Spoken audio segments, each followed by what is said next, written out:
Yeah, walk me through your psychedelic experience, brother. Yeah. So that's how we're going, eh? Right into it. About 3 months ago, I was never against the idea of psychedelics at all. Hmm. I'm not big on drugs. I hate marijuana. The idea of doing any other drugs just doesn't interest me. I smoke cigarettes now and then. That's kind of like my only thing. I don't really drink It's either. like an aura farm.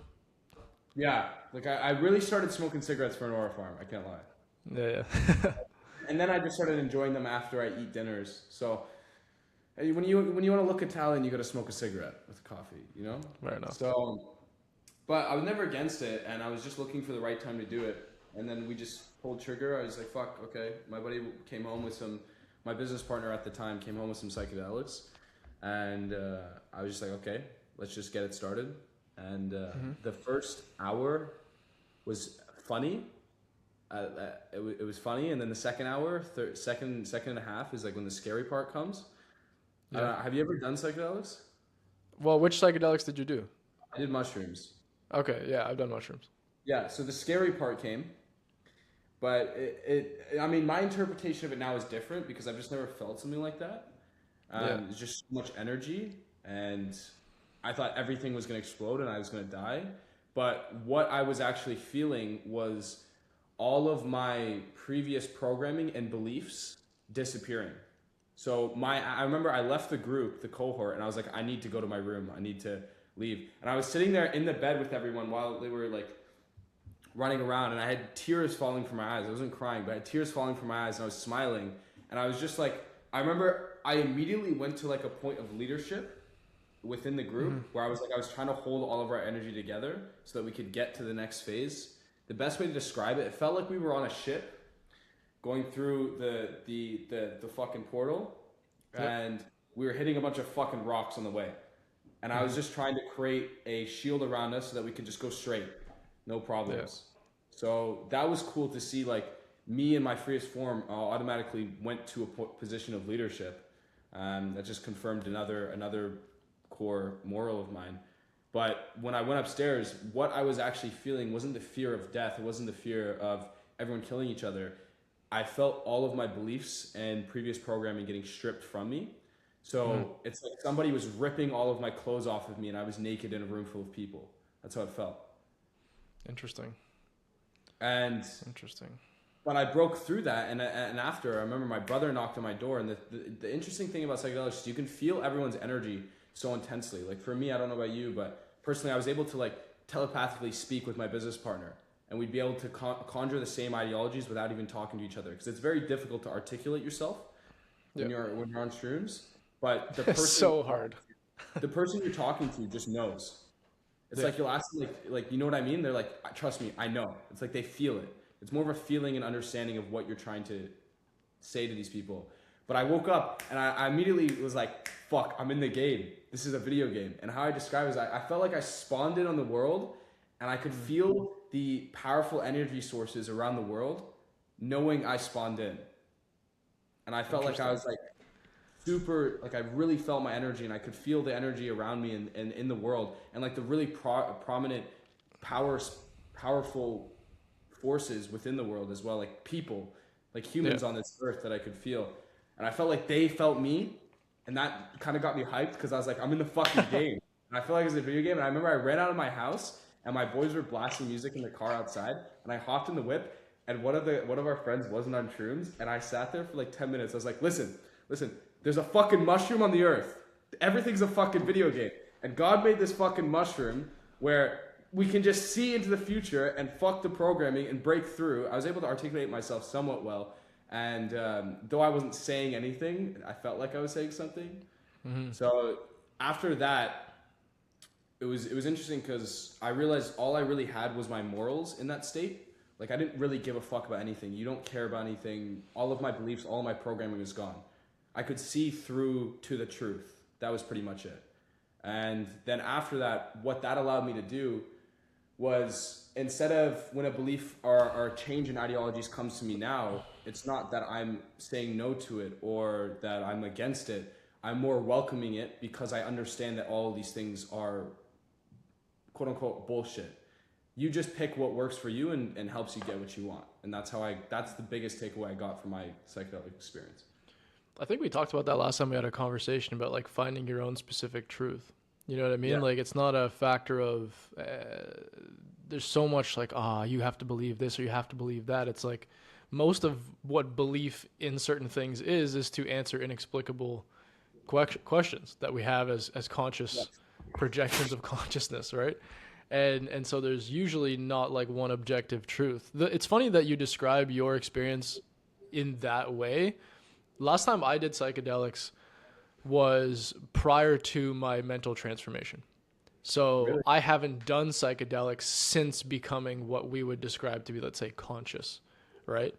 And so a lot of what you're describing I went through without really knowing what it was. And so as a result of that, not experiencing it to the depth that you did, right?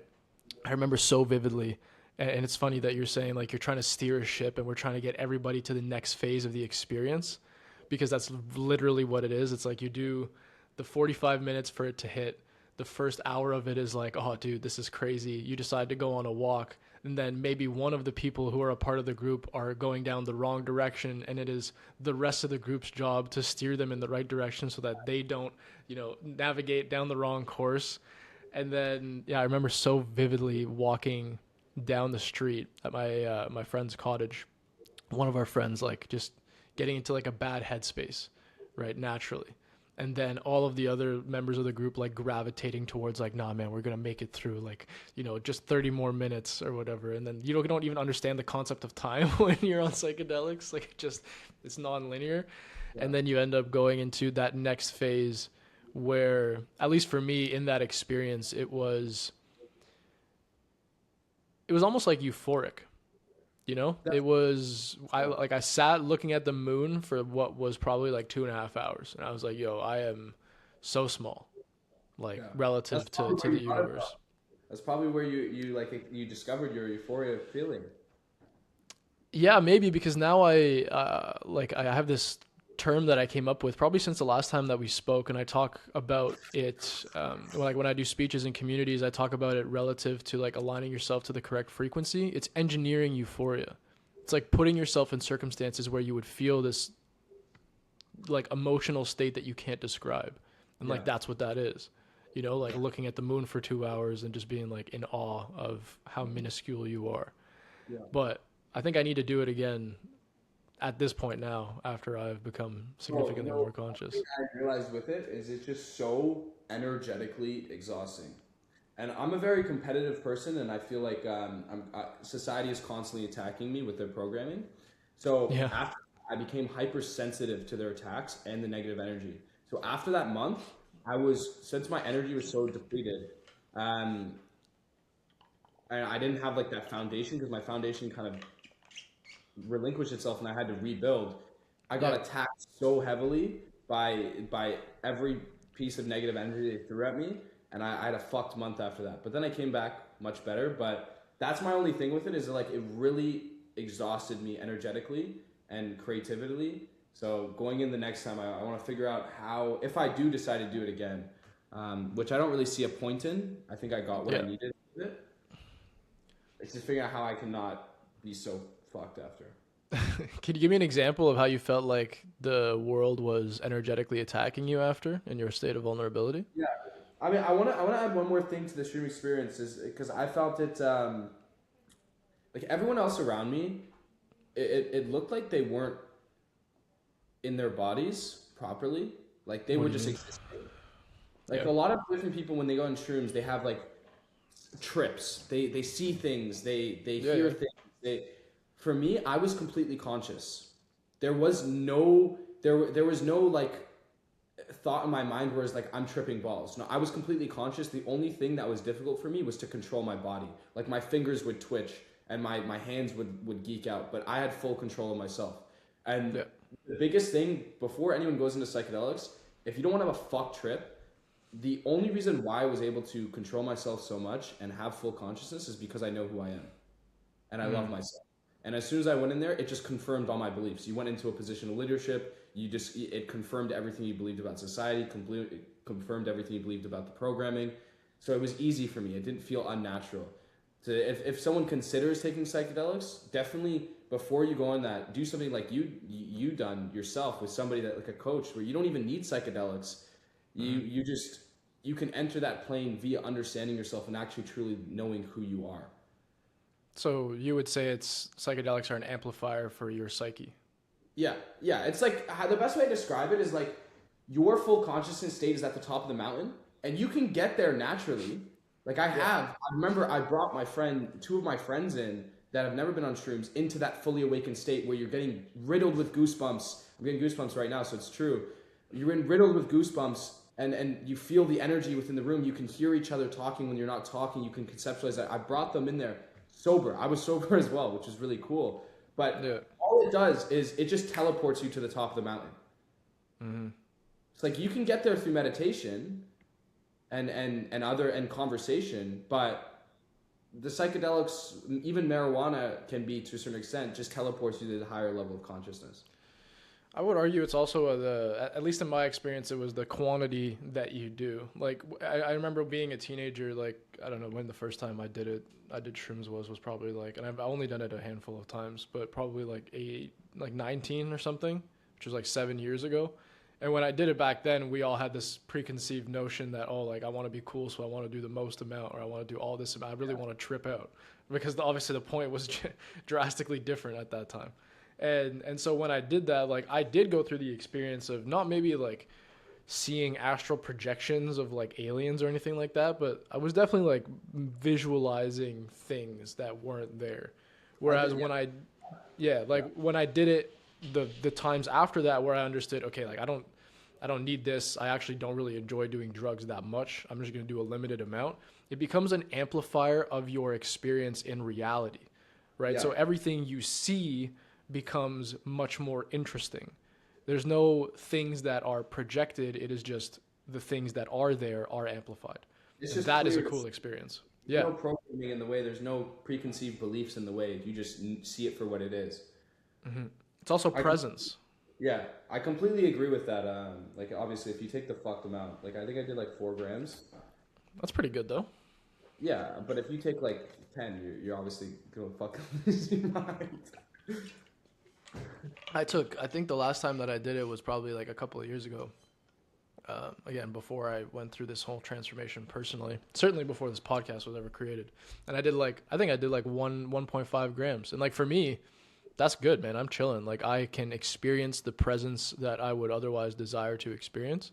Yeah. And also really appreciate the things without losing my fucking mind. Because if you're somebody that, I think that's actually a fantastic way of describing it. If you don't know who you are and you have a lot of insecurities, it is just going to amplify the fuck out of those. Yeah, it's just going to show you the truth, and it's just, the truth sucks. Yeah, most of the time, unless you're comfortable with it. Yeah, unless you know who you are and you love yourself. Yeah. How did you come to terms of understanding who you are? Like, how did you find your truth? So there's a reason why I made Project Risk. Right? What is Project Risk? Let's start with that. Project Risk is a movement to help change the connotation of risk within society so that we can gain power with such a powerful world. It's not actually about the word. That's just a gateway to help people, break through the borders that are so outlined within society. But the word is a powerful way to say, hey, take a risk. Because when you discover, like, for example, I'll use me as an example because that's what I have. When I realized that I wanted to protect and provide for my family, I had the best chance of doing that by making a decision that was against the quote-unquote structure that they have designed with these random lines and systems. Yeah. And making that decision backed by my own belief of what I thought was right allowed me to gain a further understanding of myself, because when you make a decision based on who you actually want to be, this is why I say to people, make decisions based on the version of yourself that have achieved all the things that you want and has already done all those things, because that will give you the best perspective in whether you feel like a decision will help you get there quicker or not. And through the course of my life, I've just been operating in that way in the past 4 years. And through just constantly living true to myself based on decisions that my future self that has achieved all the things I've achieved would make, it's allowed me to gain a really strong understanding of who I am, and that I do what I say, which is a really important thing about understanding who you are, and that I actually believe in the things that I do. Because I think where a lot of, you know, not understanding of yourself comes from is just self-doubt. Yeah. And you're gonna have a lot of doubt if you've never proved to yourself who you are. I think a lot of people have a misconception about what it is you're even referring to there, because it's difficult to accept that you don't know who you are. And so the narrative you provide yourself as to who you think you are oftentimes clouds the fact that you have no idea. And so you go through this life of, yeah, man, like, I know what I want, or I'm clear on what I'm doing. But at the end of the day, you don't. You have no fucking idea, you know? You know what I say for that? What do you say? Because smarten up. no. My father said, my father's a very interesting man. You know, he was attacked by society, and he lived a really, really big life. And he always says to me, to become truly enlightened, you have to realize that you know nothing. Mm-hmm. But my issue with that statement is that you saying you know nothing means you know something. Because how do you know nothing if you know nothing? So I said, fuck that. I'm going to operate like in that way. I'm going to drown in my ego with awareness. Mm-hmm. So I'm going to say I know what's right. I know what works. But that doesn't mean I'm going to learn like I know everything. I'm going to learn like I know nothing. Yeah. And that also translates to experiencing the human experience like you know nothing. So that when something challenges what you thought you wanted to be, but it feels right still, you just go with your intuition. Yeah. I think I was having a conversation with somebody yesterday in my network. It's not specifically related to the world, but that's a very good, not metaphor maybe, but I don't know what the word is for, like, your self-concept. So oftentimes people will defer clarity on decision making or who they are to other people, whereas that isn't what you should do. You should 100% believe in your own intuition and capacity to succeed and make the right choice, but apply the lessons and frameworks you get from others. Yes. Right? And that doesn't mean that when somebody who is farther ahead than you tells you to do something, that you should not listen to them because it's not your choice. No, that would be ignorant. Yeah. But it does mean that you don't defer that decision making always to someone else. Exactly. Right? That's something that's, dude, and everybody I know struggles with that. But it's a difficult thing to, like, actually conceptualize, because it's like, how do I balance the yin and yang? Yeah. Right? How do I balance being egotistical and saying I know who I am, because that gives me the best chance of doing what I want to do, but also learning like I know nothing and accepting knowledge and different perspectives like I know nothing? Answer the question then. How do you? If you master that, then it's honestly a really good question. How do you do that? I think it's just by remaining awareness. You have to stay aware, because if you're not aware, that's why you have to drown in your ego. Yes, be egotistical, say what you want, know what you want, but you have to maintain awareness of what is the actual underlying matter within the situation. And the way I do that is by priming my brain in the morning to be aware. It's like, I know I'm the best. I know I'm the best in any room I walk into, but I know there's other people that think they're the best. So I'm going to serve to their ego and ask them questions that can benefit me. Because it's like, in my eyes, all the game is just finding tools and finding more systems to win the game. Yeah. And you get that by people that have been here longer or have different experiences. What you're explaining there is just being delusional, right? In a way that serves you. Yeah. I feel like that's a concept that I struggle with for so long. Obviously now, the delusional self-belief doesn't mean ignorance. It's quite far from that. How are you? How do you apply delusion to your own life? Like, how do you? This is a fucking difficult question if we're gonna unpack it. But how are you actually delusional, without being? Let's say hypothetically, I sat across from you. I was like, I think you posted a video the other day of, like, if I could fight 6 elephants. It's like, well, you're not going to beat 6 elephants, but you're telling me that you believe that you can because that serves you. You know, what is the structure of that belief system? Meaning, why does it exist, or how do you have that belief system? yeah, how do you have it? Because if you're a realist, like for example, somebody like myself used to be, is like, well, that is a ridiculous frame of I mind to think it take. stems from insanity. You have Really? to you have to be a little bit insane to say there with so much conviction that people believe when you say it. When I said I could kill 5 elephants, people believed it so much they had to deny that I could. Yeah, for sure. So it's like you have to operate from a place of like step one, figure out your reason for why you need to be delusional. And in Yeah. that scenario, it would be I need to kill 5 elephants so I have a better chance of believing I could. Once you figure out your reason, then you just shift your beliefs to whatever provides the most value to you achieving that reason.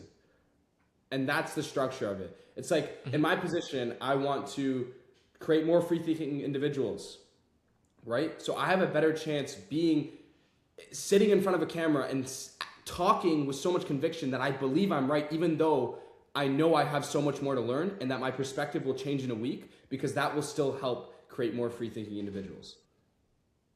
And that's the balance between the ego and the awareness.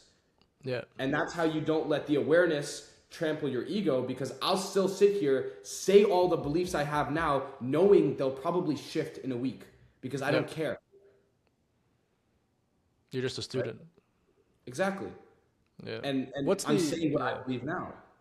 What's the alternative to that? It's almost like a rhetorical question, but what is the alternative to that belief system? Like not having self-delusion? Yeah, like if you're the example that my mind went to when you were explaining that is if the reality of the situation you find yourself in is you're stuck in the Amazon or whatever. I don't know where elephants are at. The Amazon, no, not the Amazon. Sorry, the Sahara. Yeah. Not the Amazon. You're stuck in the Sahara. There's 6 elephants trying to kill you, and the only way that you're going to survive is to kill those elephants. Well, there's 2 frames of mind. 1, I'm fucked. 2, I'm delusionally confident that I will survive. Whereas the reality or the most probable situation is that I'm also fucked. But which one serves me more? Right? That's kind of like what the alternative is. Just acceptance of defeat. And there's that quote, I don't know who it's by. I had it as a screensaver on my phone for a while, which is, until death, all defeat is psychological. And so, I mean, you might actually face defeat when you die from those elephants, but until then, it's only happening in your mind, you know? And if you've already lost in your mind, you've already lost in the world. Yeah, I agree. So to not be delusional is to already have lost. That's the Such an interesting like development, at least for somebody like myself, to go from who I was to who I am now and believing what you're saying and, preaching it as well. I used to be such a realist, man. Oh, so do I. I mean, it's not that you're not logical, right? It's not that you're throwing logic out of the window. You're just letting the logic serve you rather than the logic serve an outside source that controls the situation. Which is actually more logical. Which is more logical. It's funny how that works, eh? They can't wrap their brains around that because they're so fucking programmed. Yeah, no, literally. I can't blame them, but society is going to tell you that you can't kill 5 elephants, and you're going to believe it because it's 5 fucking elephants. Let me ask you this, man. I have a difficult question for you. Yeah. I want you to conceptualize this. Where would you be today if you had never taken risk?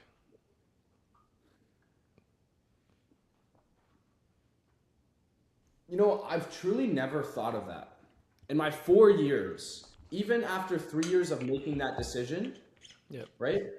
I never once stood there and were like, what if I just didn't do it? And what if I just moved forward?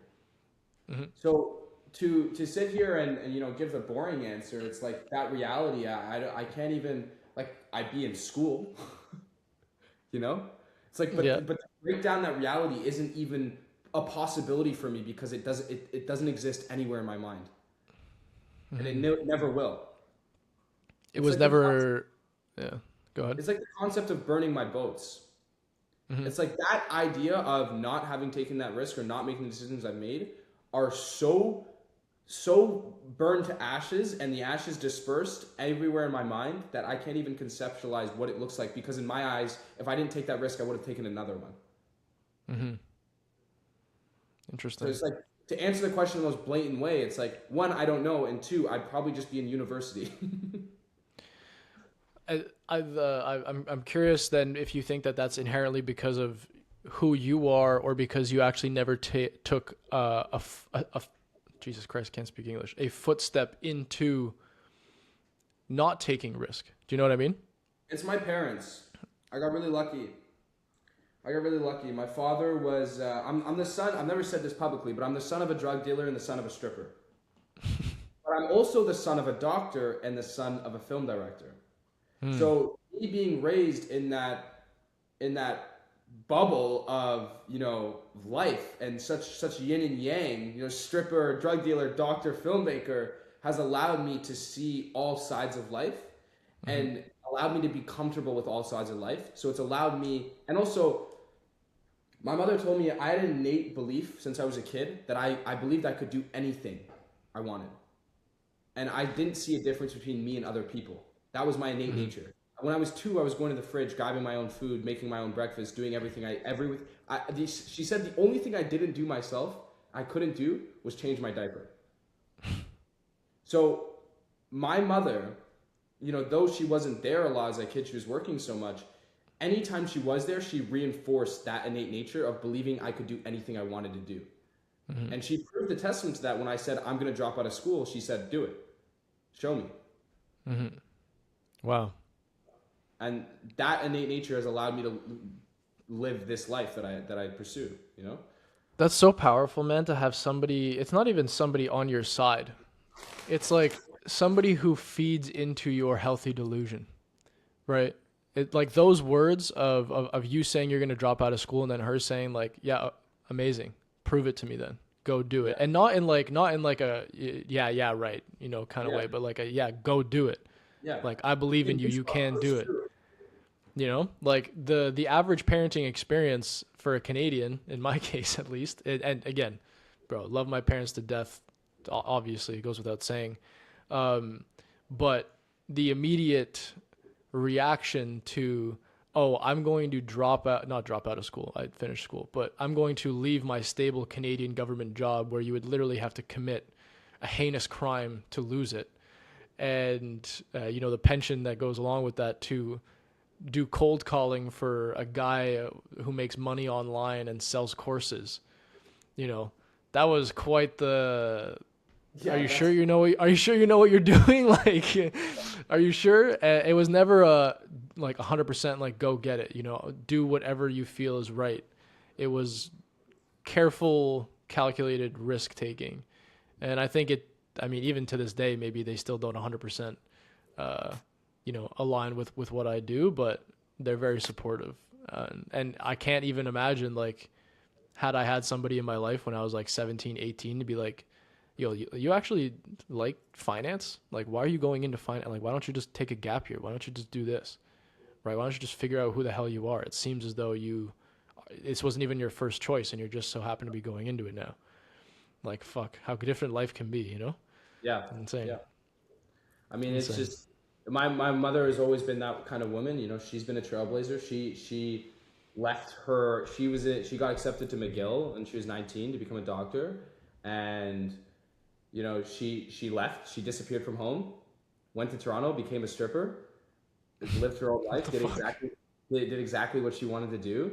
And, went down the line, had 2 kids, had 3 more with my father. And, she always did what she wanted. And one of the biggest things I'll say is like, it's not a risk if it's what you want. If it's what you want, it's not a risk. Like unpack that. Huh? I said unpack that for me. Let's talk about that. It's like, if it's something that you want, it is more of a risk to not get the thing that you want or not pursue the thing that you want.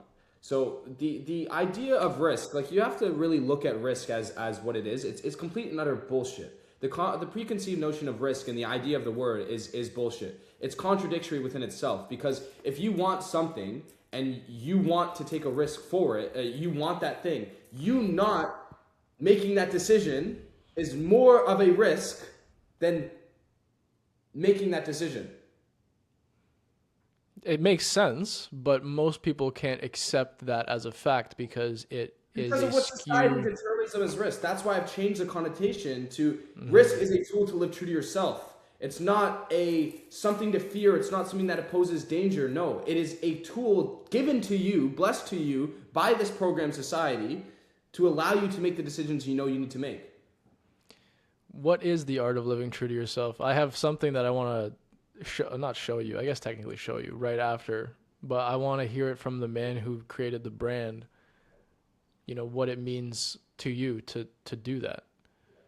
It's to live true to yourself and not yourself in the moment, but your truest self, the person you want to be. It's that simple. And in order to be the person you want to be, you got to take risks in the society that we live in, and that's the whole brand. But what does that mean, who you want to be? You know what I mean? Like, I feel like a lot of people have a conscious notion of who they want to be, but then they don't actually know. I guess. But what is it for you? But who's to say? This is what I'll say is like, this stems back to finding your purpose in life, right? Yeah. Like I spoke to you about this before. To find your purpose, you have to walk 100 kilometers. You might find the 99th one, the 10th kilometer, etc. But you have to find a reason to walk the 100 kilometers first. So it's like your idea of knowing who you are is going to help you, and acting in accordance with who you think you are.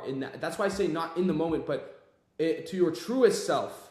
Not act upon yourself in the moment, but to your truest self, the person you think you want to be, so that if you make a decision based on who you think you want to be in that moment, which is funny, if you make that decision based on that, that is living true to yourself, and that's something you can never hold regret to, because you didn't allow the people around you, what they thought, impact the decisions you were making based on yourself, and that is you living true to yourself.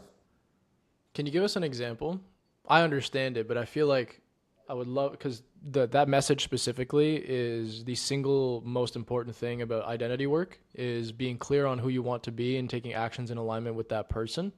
Yeah. But yeah. I think the biggest issue that a lot of people have, before I unpack this, is they'll be the guy that sits in the room asking, what's their purpose, who am I? If you ask yourself that enough, your brain is going to think that you are the person who asks, who am I? And you'll never find who you are. And you'll never find your purpose. You'll think your purpose is to sit in that fucking room. So in order to actually conceptualize who you are and who you want to be, just find a reason for living right now, whether that's loving yourself, whether that's learning as much as you can, and act in accordance with that reason, and your image of who you become and who you want to be will fall into that. Who's the person that has achieved that reason of loving themselves? What do they look like? What do their actions look like? What do they say to themselves in the mirror? What do they eat? How do they walk? How do they talk? And that is the simplest way I can break down living true to yourself. It can be to a purpose. It can be to a reason. It can be to a person. But extrapolate the person that has achieved the reason of you living right now, which may be like, let's say, loving yourself. Yeah. Right? Let's say your reason for living is to love yourself. That person who loves themselves doesn't have self-doubt, doesn't have shame, doesn't hold guilt. They just live in the moment within themselves, and they eat healthy food. They wake up early.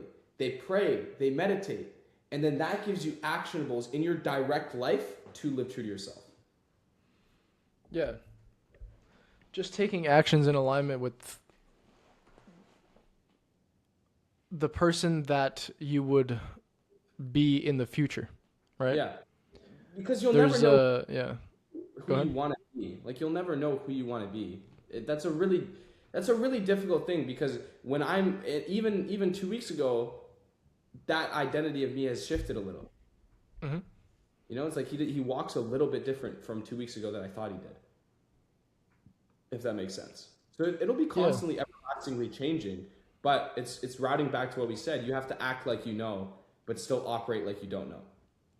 I forget what the analogy that I typically use is, but there's this, like, when you say the example of the person who always asks, like, who am I? And especially, I'm not specifically religious. I don't know what you are, but the type of people who always are asking God for their purpose, but never taking action on things that would actually feed them with evidence or data to help them understand. Right? Like, it's the same as if I was still working at the CBSA doing financial analysis, constantly asking myself every day, what is my purpose? What is my purpose? And all I did any of the time, every day, was go to work, go to the gym, go home, play video games, next day, rinse, repeat, with no, variety and emotional experience. Yeah. Just be like, I think it's just like, how can you expect yourself to come to a different conclusion or any like that? And the thing that I wanted to show you is I literally came across this post, which I'll send to you after, as we were preparing. Like, this was like 5 minutes before we jumped on. It was a guy who was talking about regret. And he was like, regret only exists because of the scarcity of time, right? And then there was, I forget who specifically it is. It's like an Australian singer-songwriter woman who, I don't know if she was like a nurse or something, but she's famous for the accounts of deathbed regrets. And she said that almost verbatim, the most common deathbed regret is, I wish I had the courage to live a life true to myself and not the life others expected of me. Isn't that crazy? Yeah, it's insane.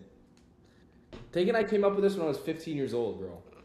What was the situation when you came up with it? I just dropped out of school. I said I wanted to make something cool to back my decision. What do I know best? I said, living true. If I could make something, what do I have experience at my age that I can sit here and say I fucking did that? I took a risk. I lived true to myself.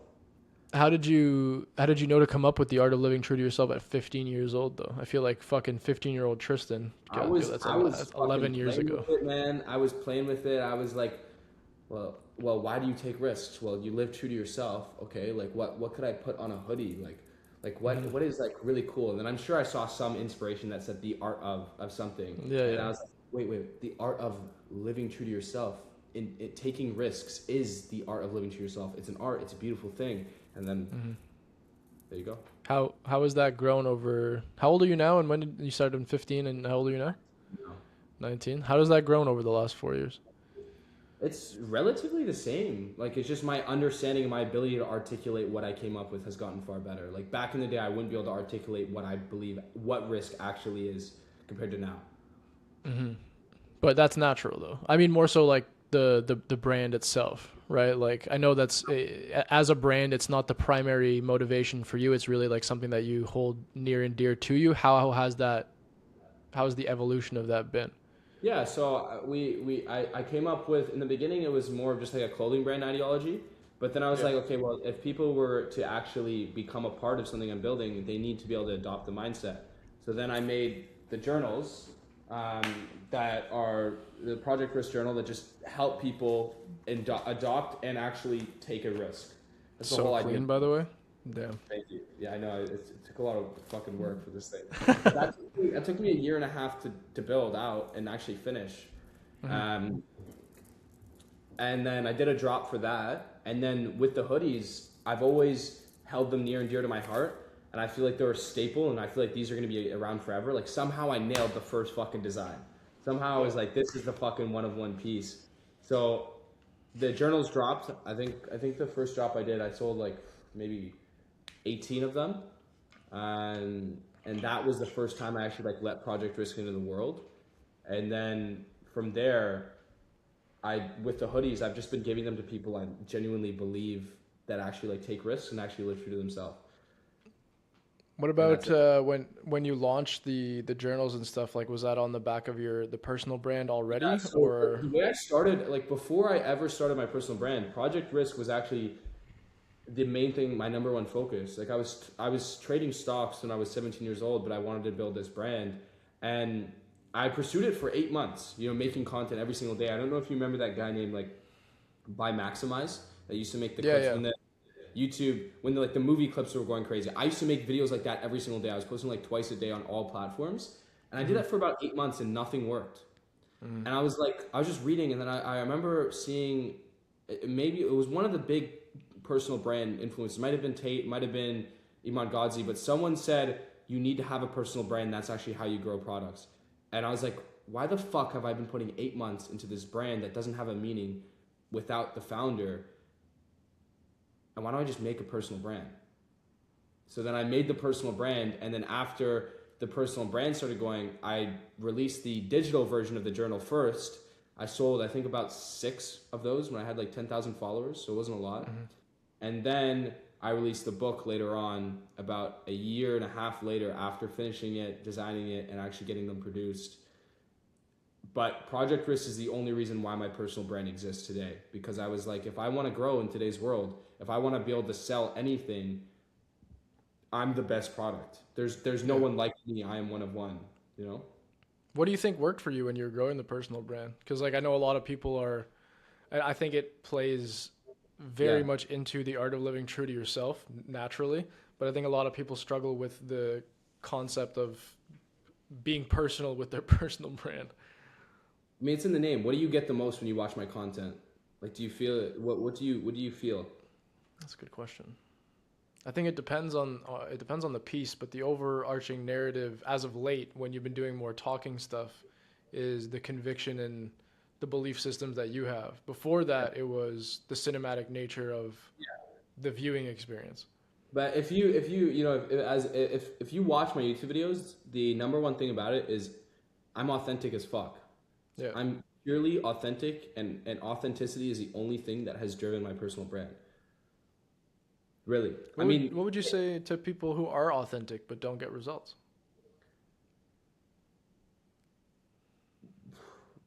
Why I think obviously everything does come down to systems and metrics in the first place, right? So like one of the ways I started my personal brand is, yes, you can go in with authenticity, but if there's 2 aspects of the personal brand. Remember, there's the personal side and the brand side. Yeah. So if you're going at it just from the personal side, you're obviously not going to achieve any results, because there's nothing that stands out within your content that makes people want to follow you. But the brand aspect is why people follow you. There's got to be a reason, right? You're either trying to shift their beliefs, you're trying to bring conviction, change ideology, share information, share your story, whatever the fuck it is. It can be a multitude of those things. It doesn't either have to be one, right? But you have to combine the both. It's what value am I giving to people? At the time when I grew my personal brand, it was motivation and relatability, right? I was making those, I found inspiration in some of Daniel Dalen's content, and I looked at these things and I was like, I just get so inspired seeing somebody sit at the desk for hours and mix and match like a little bit of talking and who they are, and understand who they are and why they sit at the desk. And I started doing that and mixing the 2 together, and it created a reason for people to follow me, because I was constantly giving them motivation, constantly inspiring them to sit at their fucking desks. And it looked good.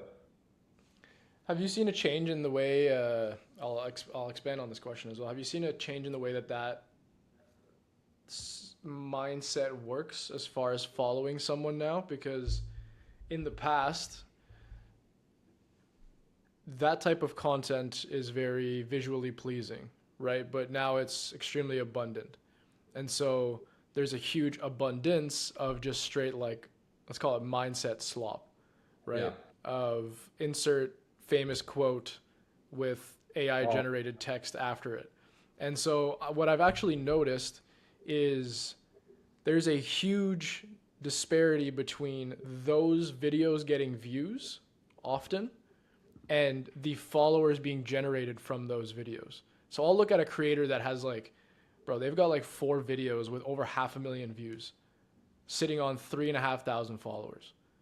I'm like, yo, there's something wrong. One of my yaps got me, in the recent one I posted, it was the one with the lowest views. It was like 70,000. Got me 1,300 followers. 1,300? What did you talk about? Picking up the camera and living true to yourself. I remember that video. Why do you think that video generated more followers then? It sounds silly, but like, I when I fucking pick up the camera, I speak with such conviction that you believe me. Like, I spoke with such conviction, people felt the need to comment that I couldn't kill 5 elephants. Even my sister felt the need. She actually thought I killed them. She said, "Why did you kill 5 elephants?" and blocked me. So it's like, if I'm gonna sit here, like, when I pick up the camera, it's like when I'm looking at these people make social media content, I'm looking at their content, I'm like, no fucking reason, no shit, I'm not gonna follow you. The information you're giving me is from somebody else. I'm gonna follow that person that wrote the quote. Why am I gonna follow somebody that's reading the quote? Yeah. It's like, it pisses me the fuck off, because I saw this guy make a bar for bar video of mine, but he changed 5 elements with 5 gorillas. I'm like, the video did horrible because these aren't his ideologies. If they were his, I would want to follow it. I would want to like it. So if you're making content based on your personal experience, your story, your own beliefs, and you speak with fucking conviction, a quote that you came up with, maybe derived off of somebody else's, but your true conviction, people will have a reason to follow you because you're the creator of that information. You're not going, oh, well, there's this famous quote that does this, that. It's like, great, I'll watch the quote, I'll figure it out, but why am I gonna follow you? You didn't make it. Yeah, no, I 100% I agree. You're not gonna pay the fucking art gallery. You're gonna pay the artist. Like, Yeah. Fuck the gallery. I don't care about the gallery. I care about the artist. Yeah, you're 100% right. I think that's actually something that not selfishly, self-reflectively, that's definitely not a verb or a word, but I desire to improve upon in my own stuff. Cause like I went from doing a lot of this, I don't know, you're trying to ride a wave of interest, right? And people love that. And so you try to ride that. And then I quickly realized that doing that was out of alignment with who I was. And so I started doing more of this whiteboard shit. I even went as far as to do I do twice weekly YouTube videos now, and they are just raw. Like I have a subject, I have kind of an outline of what I want to talk about, and it's just like no editing, right? Because that's true to me, and the value will ultimately be better when I speak the things that I think, right? And I think for the people who are truly trying to build something real, you know, I'm thinking of one guy in particular who I love his brand, and it's nothing against him, but he's doing the Higher Up Wellness Speaking Challenge right now, and he's doing a lot of that, you know, the quote followed by XYZ explanation, and it's like the content's okay. And he's got a bunch of videos that went viral, but eventually people don't know you for you, they know you for what you've said about other people, right? I know Frost for the conviction he has and the beliefs that he has, whereas I know this other guy for doing this video format. There's a generational difference in there in terms of longevity. Yeah, I mean, it's a majority of the content that people make is just fucking just gay. It's like you're just making, it's just gay.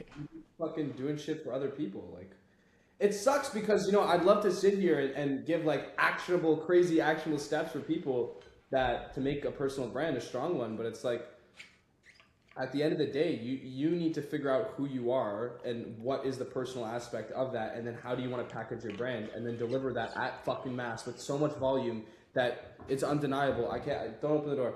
That it's undeniable that you win, right? Yeah, 100% I agree. What do you think, I want to relate it back to Project Risk and stuff, for the average individual listening, because like I found out about you prior to us meeting in person.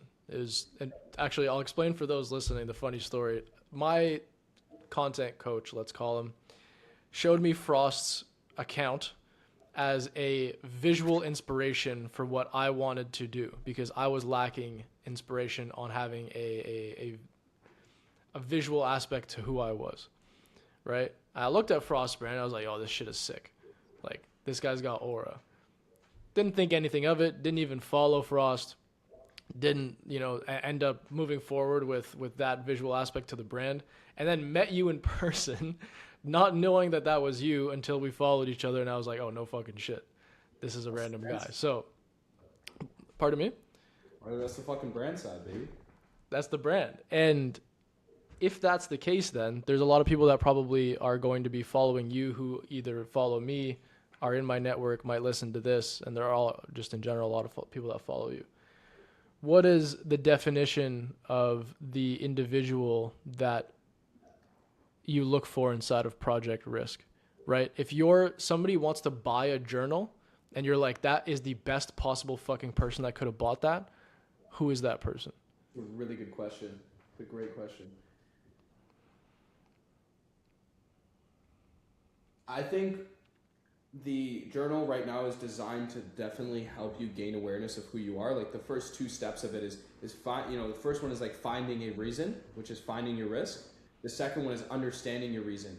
And the culmination of it is just a shit ton of questions you answer about who you are to gain awareness on your situation, right? and then you prepare for it and take for it. So you definitely the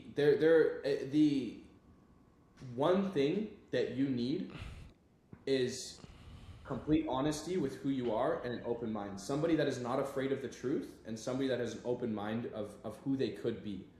And that book will provide you the most fucking value. What are you seeing as far... Go ahead. If you go into it with a preconceived notion that this is either going to change your life, or that you want to do it for this business and then this and that and that and that, and you aren't open to any altering thoughts, then it's just not going to provide you value. You might as well just use a journal. I have an interesting question for you on the back of that. How would somebody be able to tell that they are inherently limiting themselves and that they wouldn't get the best use out of that, as an example? What I mean is, I think there's a lot of people that desire to understand what we're speaking about, but are unfortunately ignorant to the fact that they're going through these patterns. They're actually open to change, but they're so stuck in their ways that they can't even tell, right? What do you think some telltale signs of that are?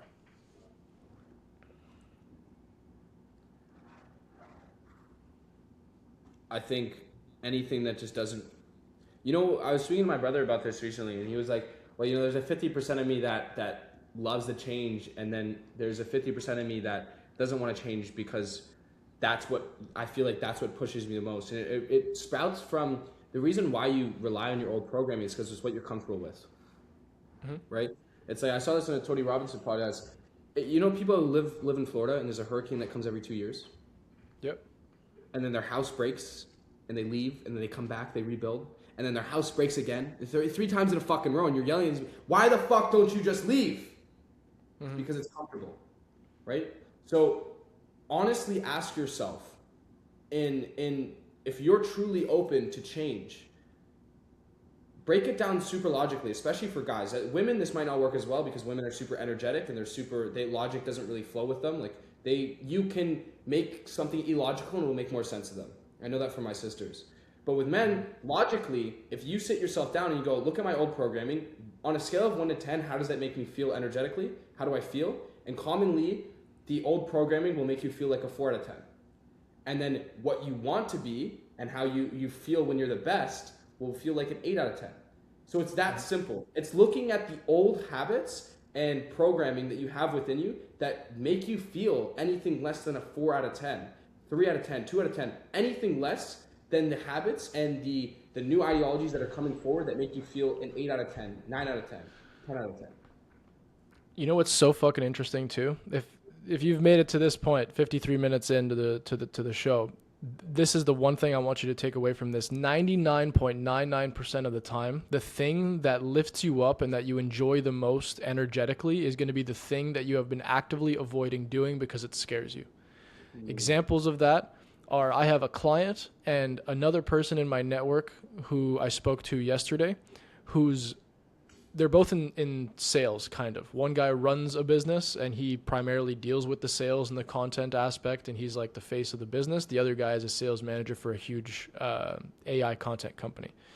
Both of these guys, there's nothing wrong with them if you were to like meet them. Like I love hanging out with both of them. They're both incredible people. They're both in shape, good looking, and everything like that. And they both told me that the idea of posting content or the idea of exposing themselves in a vulnerable position or to potential criticism, such as posting content, scares the shit out of them. Like to the point where they paralyze themselves from not doing it, avoiding speaking engagements, avoiding taking positions of leadership. And then when we go through and assess, where do you actually feel most alive? What do you feel have been the situations in your life where you've felt the most energetic, the most like time passes and you don't even realize? And it is always positions of leadership and places where they are exposed to potential risk and vulnerability, right? This guy, I'm asking him yesterday, what do you love to do? Not for other people, but for yourself. He was like, man, I would love to speak on stage.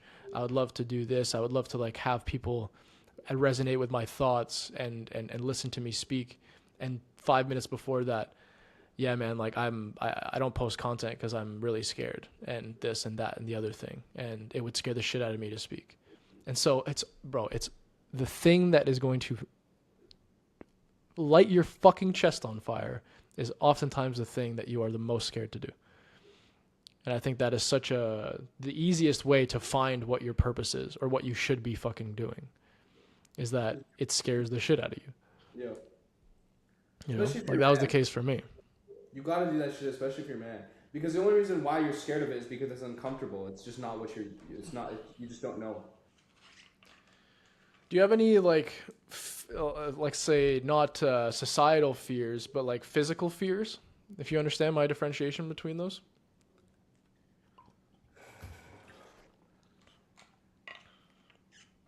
No, not really.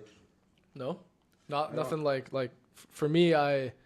Open water, like I don't fuck with the ocean. Yeah, same.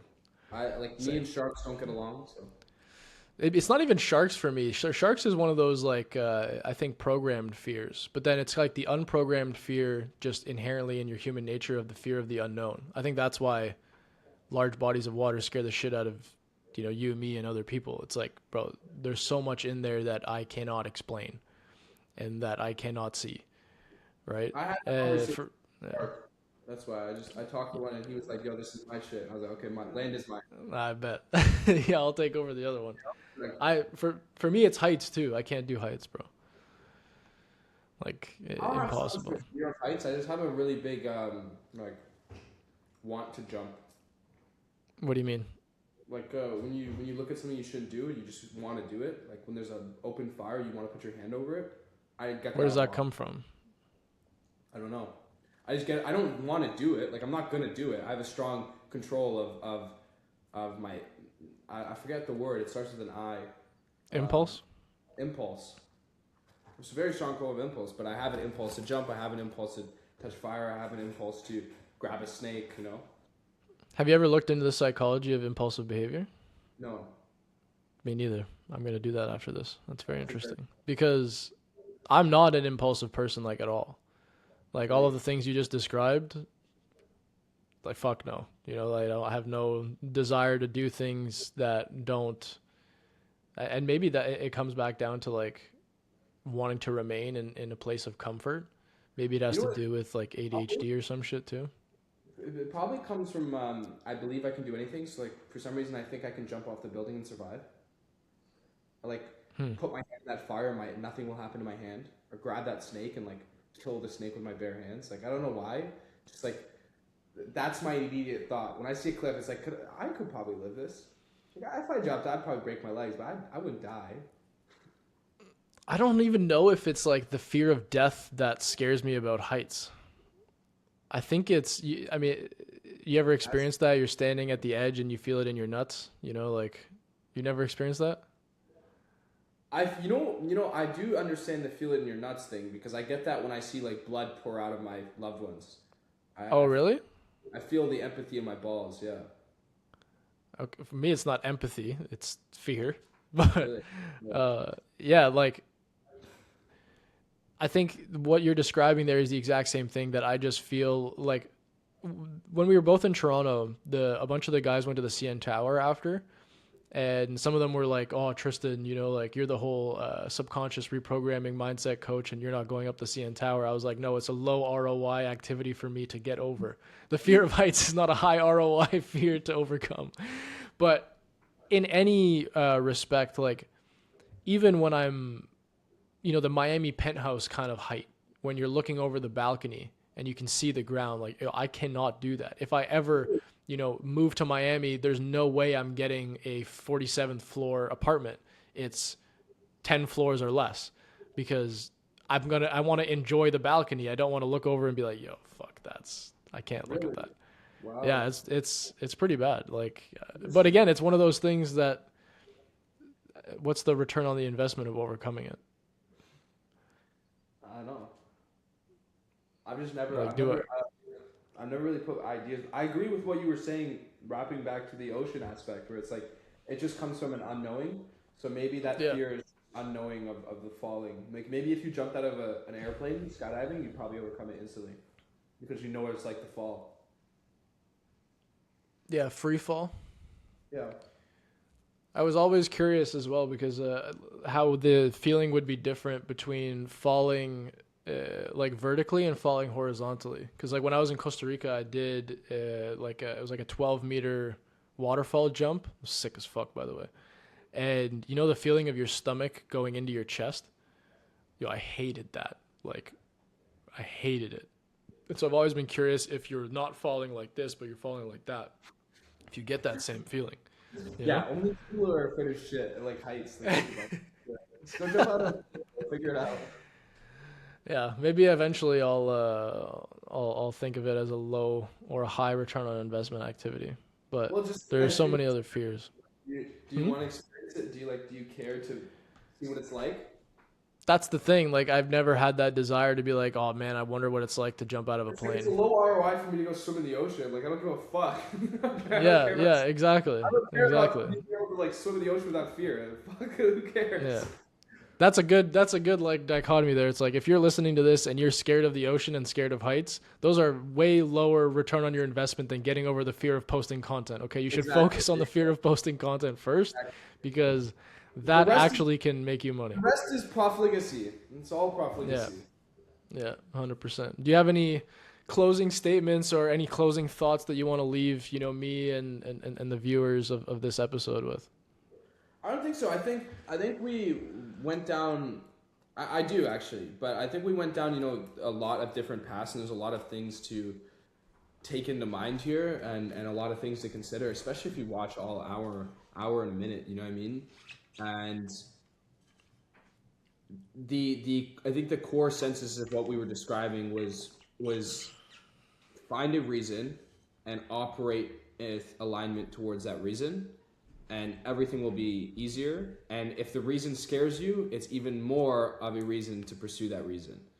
And my final remark is, why does society tell you something is green when it is so clearly blue? Why? It's for them to ask. That's for them to ponder upon themselves? Interesting. Why do they tell you something is so green when it is so clearly blue? Huh? What's easier to control? Exactly. A society of free thinkers or a society of workers? John D. Rockefeller. Beautiful. Thank you very much for having me on. This is one of the first proper discussions I have that will air. But thank you very much. It was beautiful. I always love talking. You can actually, it's very difficult to meet somebody that can conceptualize what I'm speaking to them. There are a few conscious people. Yeah, I think the thing I have to get better at is be able to have conversations like this and not just get off on me having a conversation with just you, because it's so sick to we kind of talk in parables. It's a bit difficult to understand what we're saying if you're not a conscious person. So it's being able to have this kind of conversation in a way that an unconscious person can actually retain the info and get value out of it. It's an interesting, I'll make a little closing statement. It's an interesting thing to say that because there's two schools of thought there. It's like we want to, or your purpose is to create more free thinkers, but the Hermetic principles or the Hermeticists or whatever they're called, the Kabbalion book is a good rendition. This is where I get it from. They always say that the lips of wisdom are closed except to the ears of understanding. And so those that listen to us speak in, let's call them the parables that we do, if they are prepared to understand, they will understand. But if they are not prepared, then they will miss the mark. And that is, depending on your perception, by design, right? It's interesting to think about it in that way. Leading forward, when I get better at articulating myself and understanding, it's my goal is to make both levels of conversation, but really focus on allowing them to have awareness, becoming aware. And that's why when you see somebody a lot of these guys that want to create more free thinking individuals in the world, they'll sit there and they'll just talk about programming endlessly. Mm-hmm. You know what I mean? Where can they find you? Frost Thirlwell, FrostThirlwell. They always forget the L in the middle. They can find me on Instagram. They can find me on YouTube. I make weekly vlogs of my weeks every single Sunday. And then I post a real day. I also post 4 speeches a week on Thirlwell Speeches. And that's just like kind of me having a conversation with myself like this. And then if you want to learn more about business, I've got Thirlwell Business, where I post 2 to 3 business YouTube videos, 30 minutes straight, talking about systems in business and how to grow your business. There's very, very different places. And if you want to find it all in one place, go to frostthirlwell.com. Fantastic. And what do you want them to do if they do find you? Is there any actions you would love for them to take? Join the written letter.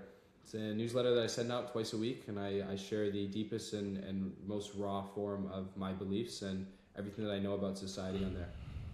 Fantastic, brother. Thank you so much for coming on. I hope you guys all enjoyed, and we'll see you guys in 2 weeks.